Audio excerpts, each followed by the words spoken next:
Hello प्यारे बच्चों, कैसे हैं आप सब। उम्मीद करता हूं आप लोग बहुत अच्छे होंगे। तो आज हम बात करने वाले हैं हमारे कक्षा 7वीं के विज्ञान के पार्ट 9 के बारे में, जो कि 2023 और 2024 के लिए जो सिलेबस दिया गया है उसमें से है। पहले ये पार्ट नंबर 14 हुआ करता था। अगर आपके पास पुरानी किताब होगी तो पार्ट नंबर 14 है ये, और नई किताब है तो पार्ट नंबर 9 गति एवं समय। पार्ट का नाम है विषय विज्ञान, हिंदी माध्यम के बच्चों के लिए है। इसके अंदर हम वन शॉट में पूरे पाठ को समझेंगे। हम जानेंगे गति क्या होती है, समय क्या होता है, गति और समय को कैसे नापा जाता है, मंद गति क्या होती है, तीव्र गति क्या होती है, और साथ ही ये भी जानेंगे कि गति के लिए हमें जो विभिन्न प्रकार की इकाइयां होती है उनमें से कौन सी इकाई का इस्तेमाल करना है। चलिए जानते हैं, समझते हैं इस पाठ को। सबसे पहले मैं इस पार्ट को ओवरव्यू दे देता हूं, यानी हम इसमें ईच एंड एवरी लाइन को नहीं पढ़ेंगे बेटा, सिर्फ वो बातें पढ़ेंगे जो परीक्षा की दृष्टि से बहुत जरूरी है। और इतनी मैं गारंटी दे रहा हूं, वीडियो को लास्ट तक अगर आप देख लोगे ना तो हार्डली 15 मिनट के अंदर पूरे पार्ट को समझा दूंगा मैं। 15 से 20 भी हो सकता है, थोड़ा ऊपर नीचे हो जाता है। तो चलिए देखते हैं कि आखिर कितना टाइम लगता है और इस पार्ट को हम कैसे कंप्लीट करते हैं। जैसा कि इसमें लिखा हुआ मिलेगा आपको, कक्षा 6ठी में हमने गति के बारे में पढ़ा था और हमने 3 प्रकार की गति के बारे में पढ़ा था बच्चों। सरल रेखा के अनुदिश गति, वर्तुल गति यानी वृत्ताकार गति, और आवर्ती गति। इनको मैं अब समझा दूं आपको। सरल रेखा वाली गति में क्या होता है, कोई भी वस्तु, कोई भी जो प्राणी है, जीव जंतु है, वो एक सीधी रेखा में गति करता है, यानी सीधी रेखा में अपनी दूरी को तय करता है समय के अनुसार। वहीं पर एक वर्तुल गति यानी वृत्ताकार गति ऐसी गति होती है जिसमें कोई भी प्राणी, कोई भी जीव जंतु या फिर कोई भी वस्तु एक निश्चित, कह सकते हो पोजीशन से, निश्चित एक बिंदु से चलना शुरू करता है और घूमकर उसी बिंदु पर पहुंच जाता है। जैसे कि घड़ी की सुइयां बेटा, ये एक अपने आप में वृत्ताकार गति है। पृथ्वी की गति सूरज के चारों ओर, ये भी एक वृत्ताकार गति है। पहिया एक वृत्ताकार गति करता है। वहीं पर आवर्ती गति ऐसी गति होती है जिसमें कोई भी वस्तु, जीव जंतु, प्राणी या फिर कुछ और एक निश्चित समय में उस गति को पूरा करता है और बार बार एक मीन पोजीशन, एक मध्य बिंदु से होकर गुजरता है, जैसे कि लोलक। जैसे आप सभी जानते हैं, पेंडुलम जो घड़ियों में पाया जाता है बच्चों, वो ऐसे एक ही स्थिति से, एक मध्य बिंदु से कभी दाईं तरफ जाता है, कभी बाईं तरफ जाता है, कभी दाईं तरफ जाता है, कभी बाईं तरफ जाता है। ऐसे ही सैनिक जब मार्च पास्ट करते हैं बच्चों, मार्च पास्ट मतलब जब वो सैनिक चाल की प्रैक्टिस कर रहे होते हैं तो उनका हाथ आगे जाता है, पीछे आता है, आगे आता है, पीछे जाता है। तो वो अपने आप में कैसी गति है, वो एक आवर्ती गति है। यानी एक पर्टिकुलर टाइम में जब कोई चीज रिपीट होती है बेटा, दोहराती है खुद को, तो उसे हम आवर्ती गति कहते हैं। अब यहां पर कह रहा है सारणी 9.1 को देखिए और विभिन्न प्रकार की गतियों के बारे में जानते हुए इसके उदाहरण को बांटिए यानी छांटिए। हमारे पास कह रहा है गति का उदाहरण दे रखा है, गति के प्रकार के हिसाब से आपको लिखना है। मान लीजिए मैं सरल रेखा गति को 1 नंबर देता हूं, वर्तुल गति को 2 नंबर देता हूं और आवर्ती गति को मैं 3 नंबर दे देता हूं। बेटा आप लोग लिख लेना, मैं नंबर से बता दूंगा आपको। मार्च पास्ट करते समय सैनिक कौन कौन सी गति करता है। देखो सैनिक की जो गति होती है ना, सैनिक के हाथों की गति नहीं बोल रहा है ये सैनिक की गति बोल रहा है। तो सैनिक की गति अपने आप में 1 नंबर वाली गति होती है, यानी कि सरल रेखा के अनुदिश गति होती है। वहीं पर इस प्रश्न में थोड़ा सा बदलाव किया जाता है और ये लिखा होता है कि मार्च पास्ट करते समय सैनिक के हाथों द्वारा तय की गई या जो करी गई गति है वो क्या होगी। तो बेटा उसमें हम डालते क्या, आवर्ती गति, रिपीट होती है। सीधी सड़क पर चलती हुई बैलगाड़ी अपने आप में वो एक सरल गति है। दौड़ते धावक के हाथों की गति, देखो आ गया ना यहाँ पर हाथों की गति, तो हाथों की गति में बेटा आवर्ती गति आ जाएगा। चलती हुई साइकिल के पैडल की गति, पैडल बार बार अपनी जगह से घूमकर गोल गोल घूमता रहता है, तो अपने आप में वो वर्तुल गति है बेटा। सूर्य के चारों ओर पृथ्वी की गति, वो भी एक वर्तुल गति है। झूले की गति बेटा, झूला क्या करता है, तो देखो झूले कई प्रकार के होते हैं। झूला अगर वो वाला झूला है जो आगे पीछे कर रहा है तो वो अपने आप में क्या है, आवर्ती गति है ना। और बेटा सीसॉ वाला जो होता है जिसमें एक बच्चा बैठा होता है इधर, एक उधर बैठा होता है, एक बार ऊपर एक बार नीचे, वो भी अपने आप में आवर्ती गति में ही आएगा। उसके बाद बेटा अगर झूला गोल वाला है, गोल वाला यानी कि आकाश झूला जिसे कहते हैं हम, तो फिर उसमें वो वर्तुल गति आ जाएगा। तो इसमें अभी हमें झूले के प्रकार के बारे में नहीं बताया गया, तो इसमें आप 2 नंबर 3 नंबर दोनों डाल सकते हैं, ठीक है।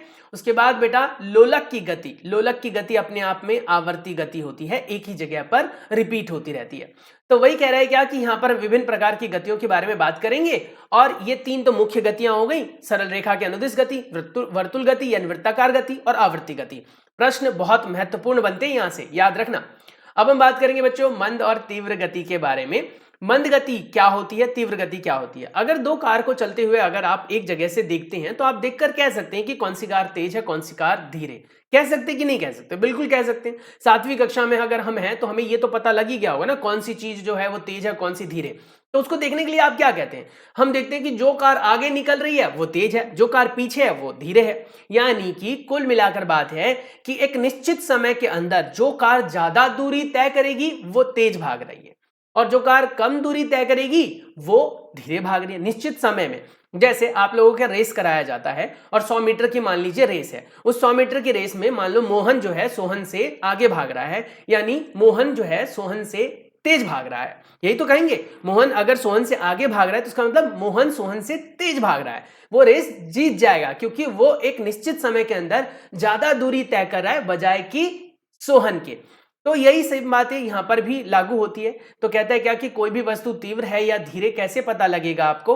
तो आप ये देख लीजिए एक निश्चित समय में कौन सी वस्तु जो है वो आगे चल रही है, कौन सी वस्तु जो है वो ज्यादा दूरी तय कर रही है। क्योंकि हमने पढ़ा था ना चाल का सूत्र क्या होता है, कौन बताएगा? यस कमेंट करके बताओ।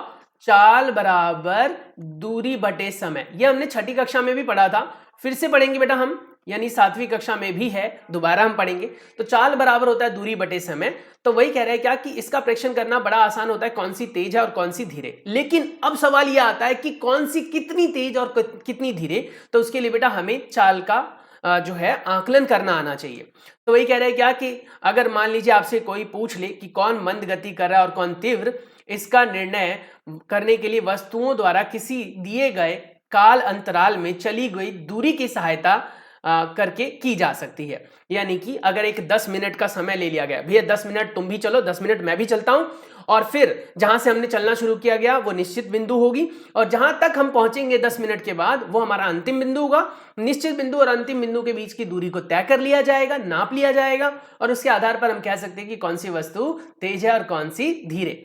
जैसा कि आप इस चित्र में भी देख सकते हैं बेटा, यहाँ पर विभिन्न प्रकार की कार हैं, और इस कार को अगर आप गौर से देखें तो ये कार सबसे पीछे है और ये कार हमारी सबसे आगे है। तो इसका मतलब ये सबसे तेज है और ये सबसे धीरे है। सबसे पीछे तो सबसे धीरे है, ऑब्वियस सी बात है अगर एक ही साथ चली थी तो। उसके बाद कह रहा है, अब ध्यान से देखना, इस चित्र को हमने देखा है ना, लेकिन इस चित्र को देखकर ऐसा खास अंदाजा नहीं लगा सकते क्योंकि एक ही चित्र से आप अंदाजा नहीं लगा सकते। अब गौर से देखना, इसमें जो कार है, कार को देखिए, ऑब्जर्व करना बेटा आपको। इसमें कार को देखो, सब अपनी पोजीशन पे है, लेकिन ग्रीन वाली कार जो है वो नीले वाले से आगे निकल गई। ये देखो ग्रीन वाली कार है ना, ये देखो, ये ग्रीन कार अभी ग्रीन से, ये देखो ब्लू वाले से बेटा पीछे है सफेद वाली कार, और सफेद से पीछे है ये ग्रीन वाली कार। लेकिन अगर इसमें देखें तो ये कार जो है सफेद वाले से आगे निकल गई और ये ब्लू वाले के बराबर आ गई है, और शायद ये आगे निकल जाए। तो इसका आधार पर हम कह सकते हैं चित्र की सहायता से कि ये जो ग्रीन वाली कार है, हल्का सा जो ग्रीनिश दिख रहा है, ये तेज चल रही है ना, तेज चल रही है ना, मतलब ओवरटेक कर रही है। तो कुल मिलाकर बात यह है कि हम किसी भी वस्तु की गति का अंदाजा लगा सकते हैं उसके द्वारा तय की गई एक निश्चित समय में दूरी द्वारा। तो वही कह रहा है क्या कि प्रायः यह कहते हैं कि तीव्र चलने वाली वाहनों की चाल अधिक होती है। बात तो सही है। 100 मीटर दौड़ में यह निर्णय करना सरल होता है कि किसी या किसकी चाल अधिकतम है और किसकी कम। जो धावक 100 मीटर की दूरी करने में सबसे कम समय लेगा, जो जल्दी पहुंचेगा, उसकी चाल अधिकतम होगी और वही रेस का विजेता होता है। चलिए तो फिर अब हम चाल को समझते हैं। चाल, जैसा कि आप सभी जानते हैं, चाल के बारे में हम पहले भी पढ़ चुके हैं। चाल से ही आपको अंदाजा लगता है कौन सी वस्तु धीरे है और कौन सी तेज बेटा। जैसे मान लीजिए एक साइकिल है जिसकी अधिकतम चाल मान लीजिए हम कह देते हैं 30 किलोमीटर प्रति घंटा है। चाल की ये बड़ी इकाई होती है। वैसे हमेशा याद रखना, चाल की जो मात्रक इकाई होती है वो मीटर प्रति सेकंड होती है। अगर परीक्षा में पूछा जाता है कि चाल की मात्रक इकाई क्या है तो आप लाएंगे मीटर पर सेकंड, लेकिन इसकी कई इकाइयां होती हैं, जैसे कि यहां पर दे रखा है मैंने किलोमीटर प्रति घंटा। तो जो साइकिल की चाल है वो 30 किलोमीटर प्रति घंटा है। मोटरसाइकिल की चाल मान लेते हैं 50 किलोमीटर प्रति घंटा है। कार की चाल जो है वो 60 किलोमीटर प्रति घंटा है। अब इससे क्या तात्पर्य निकलता है भैया? यही निकलता है कि 1 घंटे के अंदर साइकिल चलेगी 30 किलोमीटर, 1 घंटे के अंदर मोटरसाइकिल चलेगी 50 किलोमीटर, 1 घंटे के ही अंदर कार चलेगी 60 किलोमीटर। तो सबसे तेज कौन चल रही है? कार चल रही है। क्यों? कैसे पता चला? क्योंकि एक निश्चित समय यानी 1 घंटे के अंदर सबसे ज्यादा दूरी कौन तय कर रहा है? कार तय कर रही है। तो इस आधार पर हम कह सकते हैं कि कार की जो चाल है वो सबसे अधिक है। तो वही कह रहा है, इस प्रकार यदि हम दो बसों द्वारा 1 घंटे में तय की गई दूरी जानते हैं, तब हम यह बता सकते हैं कि उनमें से कौन अपेक्षाकृत मंद है या फिर कौन सा तेज। किसी वस्तु द्वारा एकांक समय में तय की गई दूरी को हम उस वस्तु की चाल कहते हैं। ये याद रखना, ये परिभाषा है, पूछी जाती है बेटा। चाल क्या होती है? किसी वस्तु द्वारा एकांक समय यानी कि एक निश्चित समय, जैसे 1 घंटा, 1 मिनट, 1 सेकंड, 1 दिन, 1 साल, इन सब में जो सबसे ज्यादा दूरी तय करेगी वही ज्यादा चाल वाली होगी। बस अब कह रहे क्या कि प्राय अगर हम ये कहते हैं 50 किलोमीटर प्रति घंटा, इसका क्या तात्पर्य है? यही कि 1 घंटे में उस वस्तु ने 50 किलोमीटर की दूरी तय की है।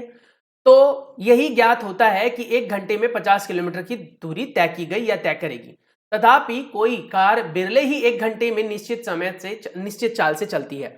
अब आप ये देखिए, जैसे मान लीजिए आपको आपके घर से लेकर आपके स्कूल तक जाने में मान लो हम कह देते हैं कि 1 घंटा लगता है। मैं सिर्फ समझाने के लिए एक ले रहा हूं यहां पर।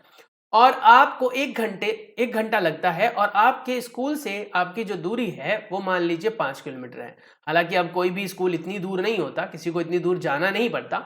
मैं एक उदाहरण दे रहा हूं। तो 5 किलोमीटर की दूरी तय करने में आपको 1 घंटा लग रहा है। अब आपकी चाल क्या हुई? तो आप कहेंगे सर 5 किलोमीटर प्रति घंटा। बिल्कुल सही, आपने बिल्कुल सही जवाब दिया है, 5 किलोमीटर प्रति घंटा होगी। पर आपने ये नोटिस किया ही होगा, जब सड़कों पर गाड़ियां चलती है, बस, कार, साइकिल, जो भी आप चला रहे हैं बेटा, वो हमेशा समान गति से तो चलती नहीं है। कभी रुकती है, कभी चलती है, कभी तेज चलती है। लेकिन ओवरऑल आप क्या देखते हैं कि 1 घंटे में कितनी दूरी तय हुई। तो इस प्रकार की चाल को हम बेटा औसत चाल कहते हैं। क्या बोलते हैं? औसत चाल। औसत चाल का मतलब हो गया कि हमने निकाला कुल दूरी बटे कुल समय। हमें यह मतलब नहीं है कि बीच में आप कितनी तेज चले, कितनी धीरे चले, लेकिन हमें यह मतलब है कि कुल कितनी दूरी हमने तय की और कुल कितना समय लिया, तो उसे हम कहते हैं औसत चाल। तो इस पूरे पाठ के अंदर बेटा हम चाल में जो भी हम चाल बोलेंगे ना, वो एक्चुअल में चाल नहीं है, वो एक औसत चाल है। ध्यान से सुनना। तो वही कह रहा है क्या कि चाल शब्द का उपयोग हम औसत चाल के लिए करेंगे। इस पुस्तक में हम औसत चाल के लिए चाल शब्द का ही उपयोग करेंगे। तो प्रायः हम कह सकते हैं कि तय की गई कुल दूरी को लिए गए कुल समय से अगर हम विभाजित कर दें या भाग कर दें बेटा, तो हमें चाल मिल जाएगा। अब दूरी को किस में मापा जाता है? किलोमीटर में सर। और समय को किस में मापा जाता है? घंटे में, आर में। या फिर दूरी को किस में मापते हैं? मीटर में। और समय को सेकंड में। तो हमारी ये हो गई मात्रक इकाई मीटर प्रति सेकंड, और ये भी हो गई मात्रक इकाई, लेकिन ये बड़ी इकाई है बेटा। अब सवाल उठता है कि क्या समान गति और असमान गति के बारे में आप जानते हैं? देखिए, एक समान गति मतलब समान गति। आप लोग जब अपने मित्र के साथ छुट्टी होते ही बाहर निकलते हैं और घर तक साथ आते हैं, तो आपके मित्र की चाल और आपकी चाल बेटा एक जैसी होती है, यानी आप दोनों ही एक समान चलते हैं। इसका मतलब आपकी जो गति है वो हो गई एक समान। जब कोई दो या दो से अधिक वस्तु एक ही दिशा में एक निश्चित समय में समान दूरी तय करते हैं, तो उन्हें हम एक समान गति या एक समान चाल कहते हैं। समझ में आ गया? वहीं पर मान लीजिए आपके फ्रेंड, यानी आप और आपके फ्रेंड दोनों के दोनों साथ में स्कूल से निकले, लेकिन आप दोनों अलग अलग साइकिल से जा रहे थे, और आपने नोटिस किया कि आप घर पहले पहुंच गए और आपका मित्र अभी तक घर नहीं पहुंचा, लेकिन दोनों की दूरी जो थी वो समान थी। तो इसका मतलब ये होगा कि आपकी चाल और आपके मित्र की चाल जो है वो एक समान नहीं है। आपकी चाल जो है वो थोड़ी तेज है, आपके मित्र की चाल थोड़ी धीरे है। या फिर आप लोगों ने कभी अपने बड़े बुजुर्गों के साथ, पापा मम्मी के साथ सड़कों पर चलने की कोशिश की हो और साथ में हाथ पकड़ के चले हो, तो आपने नोटिस किया होगा मम्मी पापा अक्सर हमसे तेज चलने की कोशिश करते हैं। चलने की कोशिश नहीं करते, उनकी चाल ही तेज होती है, हम उनके बराबर चलने की कोशिश करते हैं। तो कभी कभी हमें भागना भी पड़ता है, कभी कभी मतलब तेज भी चलना पड़ जाता है। तो इसका मतलब ये हो गया कि हमारी चाल समान होगी तो एक समान चाल या एक समान गति कहलाएगी, समान नहीं होगी तो एक समान गति नहीं कहलाएगी। सिंपल सी बात। अब सवाल उठता है कि समय की माप को कैसे मापा जाता है। आप लोगों ने कभी नोटिस किया है कि आपके घर में बड़े बुजुर्ग, दादा दादी, नाना नानी या फिर चाचा मौसा मौसी भी कभी कभी समय को देखकर, यानी कि बाहर की धूप को देखकर, बाहर के मौसम को देखकर ये अंदाजा लगा लेते हैं कि अभी कितने बज रहे होंगे। इतना एग्जैक्ट बता पाना बहुत मुश्किल होता है कि 3:05 हो गए होंगे, ये नहीं बता सकते वो, लेकिन लमसम कह देंगे कि 3 बज रहे होंगे, 3:15 बज रहे होंगे, 3:30 बज रहे होंगे, ऐसा बोल देते हैं। ऐसा तो आप भी बोल देते हो कभी कभी, जब आप धूप में देखते हो बाहर कड़ाके की धूप होती है तो आप कहते हो हाँ 12 12:30 1 बज रहे होंगे, तो यानी हम धूप की मदद से कहीं ना कहीं समय का अंदाजा लगा लेते हैं। हाँ, लेकिन इसमें गड़बड़ हो सकती है। सर्दियों के दिनों में बेटा इस चीज से अंदाजा लगाना बहुत मुश्किल हो जाता है। इसके पीछे रीजन है क्योंकि सर्दियों में धूप बिल्कुल भी ढंग से नहीं निकलती और जिसकी वजह से समय का अंदाजा नहीं लग पाता। इसके लिए हमें फिर एक अलग यंत्र की आवश्यकता होती है जिन्हें हम घड़ी के नाम से भी जानते हैं। तो वही कह रहा है क्या, समय की माप से हमारा तात्पर्य है काल के अंतराल के माप से। यानी हम जो भी नापते हैं बेटा वो काल का अंतराल होता है। बोलचाल में जब हम समय मापने के लिए किसी घड़ी का उपयोग करते हैं या उसके उपयोग के बारे में चर्चा करते हैं तब हमारा अभिप्राय काल के अंतराल को मापना ही होता है। अब घड़ियां हमारे पास बहुत सारी टाइप की होती हैं। जैसे पूर्वज लोग हमारे थे वो बेटा सनडायल का इस्तेमाल करते थे, यानी कि समय को देखने के लिए बेटा सूरज का इस्तेमाल करते थे। तो वही लिखा हुआ है कि हमारे पूर्वजों ने यह देखा कि किसी जो प्रकृति की घटना होती है बेटा वो एक निश्चित अंतराल में खुद को दोहराती है। बात तो सही है, जैसे रोज सुबह होना, रोज सूर्यास्त होना और एक निश्चित समय के बाद बारिश का मौसम आना, सर्दी आना, गर्मी आना, ये सब एक निश्चित समय पर खुद को दोहराते हैं। तो इसी के वजह से उन्होंने अपने आप को इस चीज को कह सकते हो सिखा लिया, अपने आप को ढाल लिया कि किस तरीके से समय और मौसम को वो पढ़ सकते हैं। उदाहरण के लिए उन्होंने पाया कि सूर्य प्रतिदिन उदय होता है। एक सूर्योदय से अगले सूर्योदय के बीच का समय एक दिन कहलाता है और एक दिन में अपना जो पृथ्वी है बेटा, हमारी जो पृथ्वी है, हमारी जो धरती है वो एक चक्कर लगा लेती है। यानी कि 24 घंटे के अंदर पृथ्वी अपना एक चक्कर लगाती है। जैसे लट्टू घूमता है ना एक फिक्स अक्ष पर बेटा, एक फिक्स अक्ष पर घूमता है, ऐसे पृथ्वी भी एक फिक्स अक्ष पर एक चक्कर लगा लेती है 24 घंटे में। तो कोई पूछ लेगा 24 घंटे से क्या तात्पर्य है, तो आप ये बोलेंगे जब पृथ्वी अपने अक्ष पर पूरा एक चक्कर लगा लेती है तो उसे हम कहते हैं 24 घंटे, यानी कि एक दिन। वहीं पर जब पृथ्वी सूर्य के चारों तरफ एक चक्कर लगाती है तो उसे हम कहते हैं एक वर्ष। वहीं पर चंद्रमा जब अमावस्या से अगले अमावस्या तक के बीच का समय होता है तो उसे हम कहते हैं एक माह। तो इसी प्रकार से हमने अलग अलग चीजों को जो दोहराई जाती है प्रकृति के द्वारा उसके आधार पर समय को मापना सीखा। प्रायः हमें दिन के काफी छोटे अंतरालों को मापने की भी आवश्यकता कभी कभी पड़ती है। संभवतः मापने के लिए हम युक्ति की ही आवश्यकता रखते हैं। जैसे देखो सुबह हो गई, दोपहर हो गया, शाम हो गई, रात हो गई, ये अपने आप में बहुत बड़ा अंतराल हो गया ना। अब सुबह हो गई तो सुबह के कितने बज गए, 9:10 हो रहे हैं, 9:20 हो रहे हैं, 9:30 हो रहे हैं जी। हमारी लेक्चर लगने वाली है, हमारा क्लास अपलोड होने वाला है, हमारे कॉमेंट क्लासेस पर क्लास अपलोड होगी 4:30 बजे। तो जी 4:30 बजे, तो उसके लिए तो आपको घड़ी देखनी पड़ेगी क्योंकि धूप को देखकर आप 4:30 बजे एग्जैक्ट अंदाजा नहीं लगा सकते हो। ये आप कह सकते हो कि 4 बज रहे होंगे, लेकिन एग्जैक्ट टाइम लगा पाना अंदाजा बहुत मुश्किल होता है। तो इसीलिए हमें घड़ियों की जरूरत पड़ती है और घड़ियां हमारे पास विभिन्न प्रकार की होती हैं। दीवार की घड़ी, मेज की घड़ी और साथ ही बेटा डिजिटल घड़ी यानी अंकक घड़ियां। और अब तो बहुत ज्यादा एडवांस हो गए, अब तो हम हाथों में ही ऐसी घड़ियां पहनते हैं जो समय बताने के साथ साथ हमें हमारे हेल्थ के बारे में, हमें हमारे जो कह सकते हैं शरीर के बारे में पूरी की पूरी नॉलेज देता है, ज्ञान देता है। जैसे आपका दिल कितनी तेज धड़क रहा है, आपने कितना एक्सरसाइज किया, पानी पिया कि नहीं पिया। उसमें साथ ही मोबाइल भी होता है, यानी गाने भी बजा सकते हो, कॉलिंग भी कर सकते हो, कैमरा भी आ जाता है आजकल। देखो आजकल घड़ियां कितनी एडवांस हो गई हैं, वो तो आप भी इस्तेमाल करते होंगे। फटाक से मुझे कमेंट करके बताएंगे कि चाइनीज स्मार्ट जो वॉचेस होते हैं वो कौन कौन पहनता है। सबके बर्थडे पर पहली विश होती है, जो बॉयज होते हैं पहली विश होती है कि हमें ऐसी सुंदर सी घड़ी मिले। आपकी भी विश है तो कमेंट करो फटाक से। आवृत्ति गति एक निश्चित चिर परिचित उदाहरण सरल लोलक है। सरल लोलक के बारे में आपने पढ़ा होगा, यानी जिसे आप पेंडुलम भी कहते हैं बेटा। लोलक के अंदर मुख्य 3 हिस्से होते हैं। पहला हिस्सा गोलक होता है जो नीचे धातु का एक बॉल लटका हुआ होता है, इसकी जगह पर आप बेटा पत्थर भी बांध सकते हैं। दूसरा हिस्सा इसमें लगने वाला धागा या फिर कोई रिजिड, कोई भी ठोस वस्तु हो सकती है जो इसको एक निश्चित बिंदु से बांध कर रखती है। और तीसरा बड़ा हिस्सा वो निश्चित बिंदु जिससे हम इसको बांधते हैं। जैसे मान लीजिए मैंने एक धागे में एक पत्थर को बांधा और इस हाथ से इसको पकड़ा और उस गोलक जो नीचे लटक रहा है बेटा उसको उठाकर यहां से छोड़ दिया। तो पहले वो गोलक बीच तक आएगा, फिर इधर जाएगा, फिर वापस आएगा, फिर इधर आएगा और ये धीरे धीरे धीरे धीरे धीरे धीरे डाउन होता चला जाएगा। अब इस तरीके की गति को हम कहते हैं बेटा आवर्ती गति। क्या कहते हैं बेटा? आवर्ती गति, बार बार रिपीट होती है।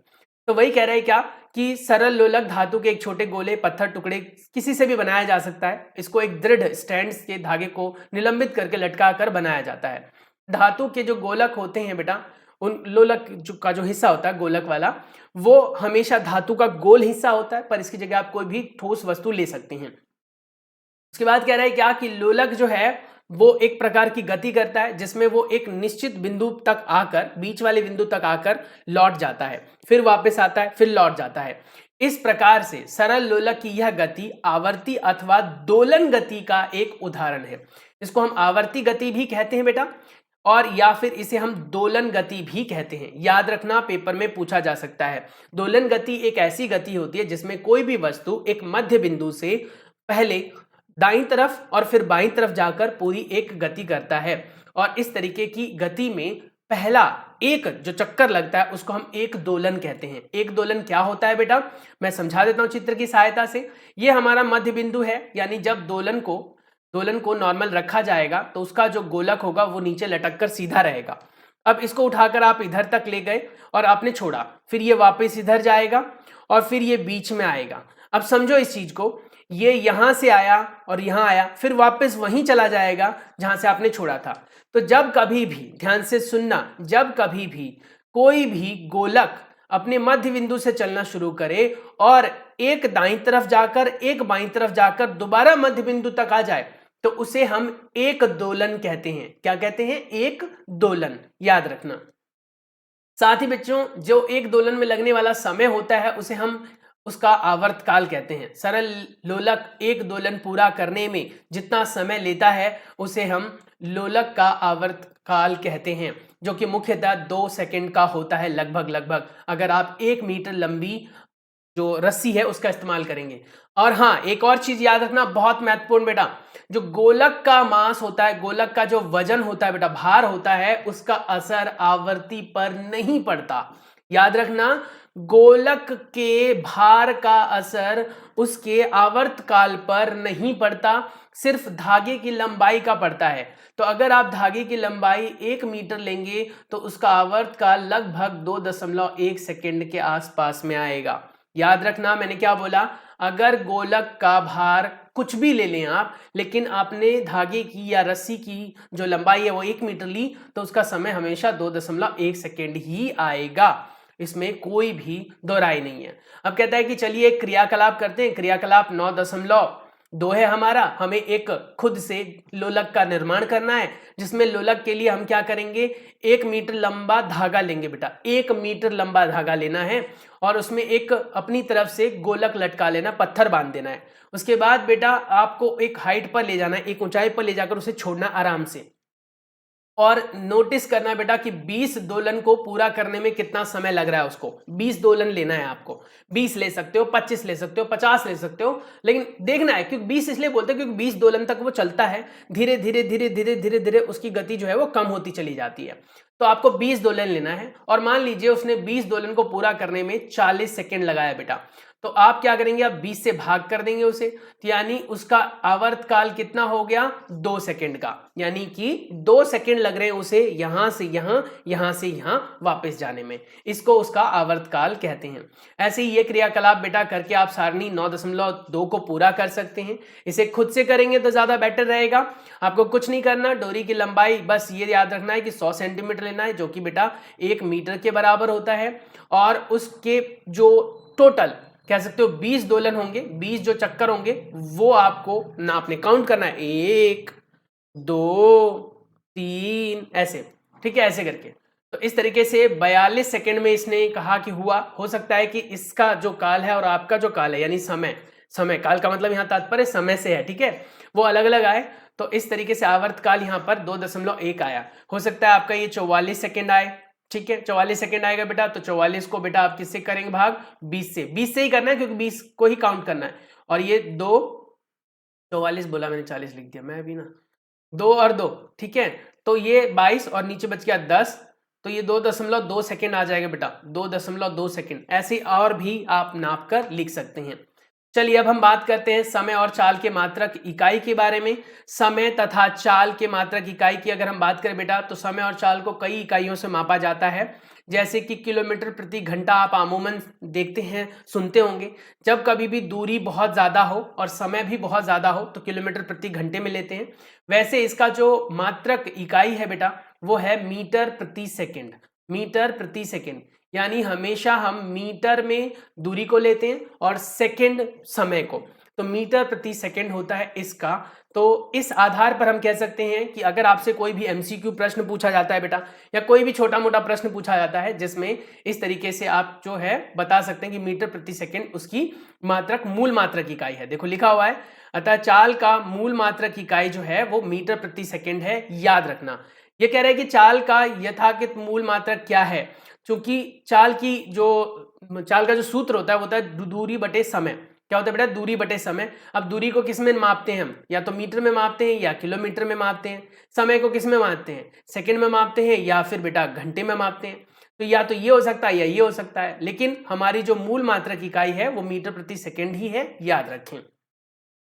ऐसे कह रहे हैं कि जैसे मीटर प्रति मिनट, किलोमीटर प्रति घंटा, ये भी हो सकता है, लेकिन आपको याद रखना है ये चारों ऑप्शन अगर हैं, मीटर प्रति मिनट, किलोमीटर प्रति घंटा, मीटर प्रति सेकंड, या फिर कुछ और भी, या इनमें से कोई नहीं, तो बेटा आप उत्तर में मीटर प्रति सेकंड ही लिखेंगे। अब सवाल उठता है कि हमें इसके लिए क्या करना पड़ेगा, तो ध्यान से सुनना मेरी बात। जब भी कभी भी ऐसा कोई प्रश्न आपसे पूछा जाएगा तो सबसे पहले उनकी इकाइयों को एक समान कर लेना। सबको मीटर में या सबको सेंटीमीटर में, जैसा भी करना हो सबको एक साथ कर लेना। समझ में आ गया? अब कहता है कि एक सेकंड का एक काल अंतराल कितना छोटा हो अथवा कितना बड़ा है। जोर से 2001 पुकारने में लगा समय लगभग 1 सेकंड होता है। 2001, समझ रहे हो? 2001, जोर से 2001 बोलो, सभी बोलो, घड़ी की तरफ देखकर बोलना, ठीक है? घड़ी देख लो जहां पर भी आपने लटका रखी है घड़ी, या फिर रिस्ट वॉच है बेटा आपके पास तो, और जोर से बोलो 2001, 2001, 2001, 2001, ऐसे बोलो और देखो समय सच में 1 सेकंड हो रहा है कि नहीं हो रहा है। तो वही कह रहा है कि 1 सेकंड का समय कितना होता है, तो जोर से जब हम 2001 बोलते हैं तो उसमें जितना समय लगता है वो लगभग 1 सेकंड होता है। 2001 से 2010 तक जोर से गिनकर आप इसका सत्यापन कर सकते हैं, यानी 2001, 2002, 2003, 2004, 2005, 2006, 2007, 2008, 2009, 2010, ऐसे जब आप गिनती गिनेंगे तो आप देखिए कि क्या 10 सेकंड हो गए। आपने भी 10 तक गिनती गिनी और घड़ी ने भी 10 तक गिनती गिनी। तो इस प्रकार से हम कह सकते हैं कि 1 सेकंड बहुत छोटी इकाई है, जिसको आप जब 2000 बोलते हैं, 2001 बोलते हैं तो उसी में कंप्लीट हो जाता है। वही कह रहा है कि किसी सामान्य स्वस्थ युवा की विराम स्थिति में नाड़ी 1 मिनट में 72 बार अर्थात 10 सेकंड में लगभग 12 बार स्पंदन करती है। यानी हमारी जो हृदय होती है बेटा, हमारा जो हृदय है वो लगभग 1 मिनट में, जब आप रेस्ट अवस्था में होते हैं, जब आप कुछ नहीं कर रहे होते, ना बोल रहे होते, नॉर्मल काम कर रहे होते हैं, तो आपकी जो हृदय की गति होती है बेटा वह 72 बीट पर मिनट होती है, यानी 72 बार धड़कती है 1 मिनट में बेटा, 1 मिनट में। तो 1 मिनट में कितने सेकेंड्स होते हैं बताओ फटाक से? 1 मिनट में 60 सेकंड होते हैं बेटा। तो इस हिसाब से अगर हम देखें तो 6 कम 6, 6 दूनी 12, है ना? तो लगभग 1.2 सेकंड में एक बार धड़कता है, और कह सकते हैं 12 सेकंड में 10 बार धड़कता है। यही तो मतलब निकला कि यानी कि 12 सेकंड में वो 10 बार धड़केगा, और लगभग नहीं 12 सेकंड में नहीं, 60 सेकंड में इतनी बार। तो आप कह सकते हैं 1 सेकंड में लगभग वो 1.2 बार धड़कता है 1 सेकंड में। अब इस चीज से ही अंदाजा लगा सकते हैं कि 1 सेकंड में कितनी बार, जितना 1 सेकंड होता है उतनी बार में वो 1.2 बार धड़क चुका होता है। और 10 सेकंड में कितनी बार धड़कता है? 12 बार, 12 बार धड़कता है बेटा, ये ध्यान रखना। तो यहाँ पर यही सब बातें हैं। अब सवाल उठता है कि भैया घड़ी को किसने खोजा, कहाँ से निकला ये? चलिए पढ़ लेते हैं एक बार। तो इस खोज में के विषय में एक रोचक कहानी भी है। किसी दिए गए लोलक का आवर्तकार नियत होता है। आपने सुप्रसिद्ध वैज्ञानिक गैलीलियो गैलीली का नाम सुना होगा, नहीं सुना तो सुन लो। अब कहा जाता है कि एक बार गैलीलियो गिरजाघर में बैठे थे।